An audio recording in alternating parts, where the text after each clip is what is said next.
when you talk about zero tolerance towards terror, because that laid the foundation of the book.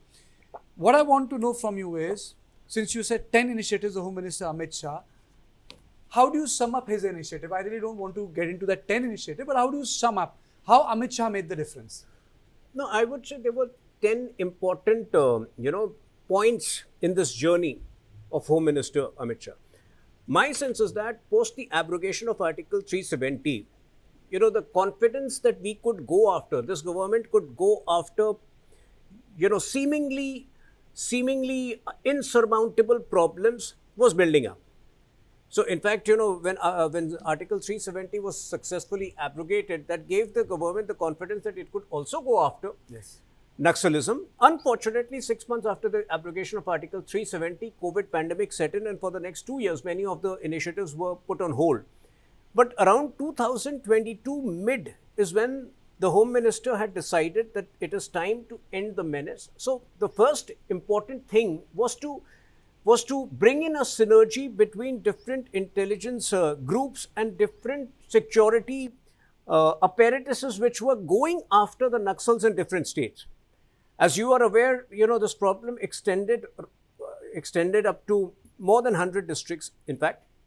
And one very important turning point where things actually worsened happened in 2004, when two important splinter groups of Naxals, PWG, the People's War Group, and MCC, Maoist Communist Center, merged to form CPIM, which is CPI Maoist.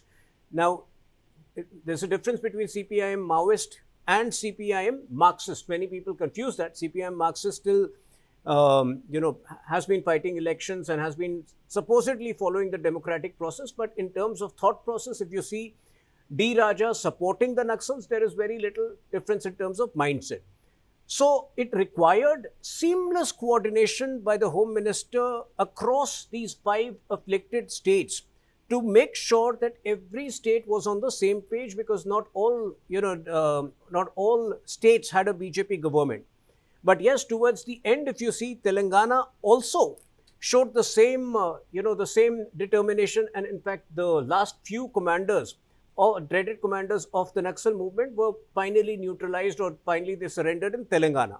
So, to bring the entire 5 states on the same page in terms of the security coordination, in terms of the strategy coordination, was the most humongous task which went into this whole process.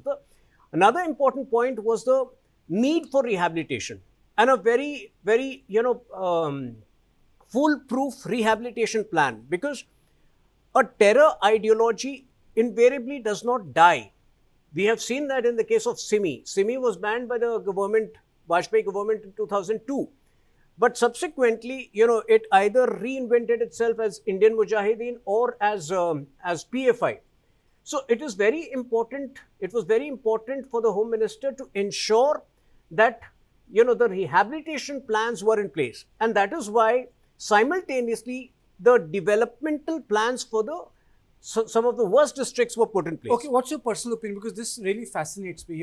There was a specific shift which took place, because I think before things are executed on ground, it has to start from the plane of conceptualization. I think Amit Shah also de-linked the ecosystem that supported that idea of violence, struggle, liberty. Well, we have nationalized the term urban Naxal. And he broke into that ecosystem. One, he delinked it. He said, no, it's not correct. It's not right. There is nothing cool about it. And second, he ensured that they don't get any social, cultural, and academic legitimacy. Well, it's a fact that militant Naxalism. Your thoughts on it? Didn't he do that? Absolutely. He ruptured that? Absolutely. In fact, Delhi riots of 2000 was the handiwork of urban Naxals. Those who believed that democracy could be held to ransom by endless and by meaningless protests.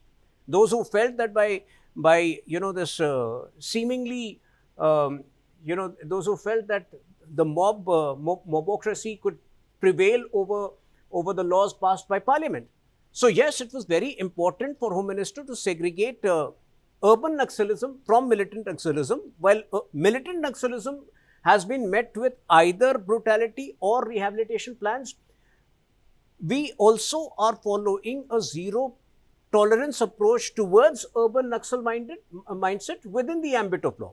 For example, it is no longer fashionable to dream or to fantasize that the chicken neck would one day break away from India and then they could hold India to ransom. It's no longer fashionable to raise slogans of Azadi for Kashmir.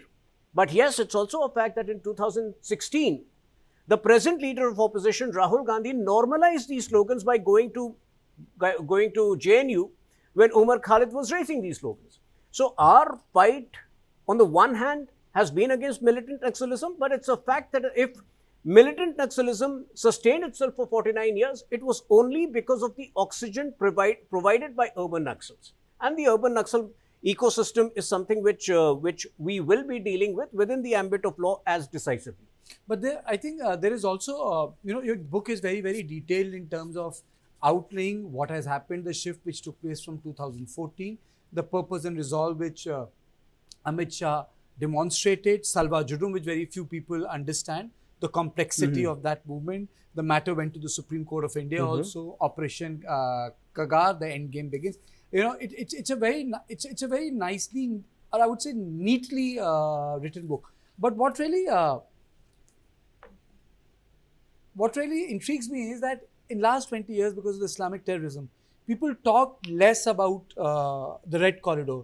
They fail to understand that this war was eating the Indian security apparatus from inside.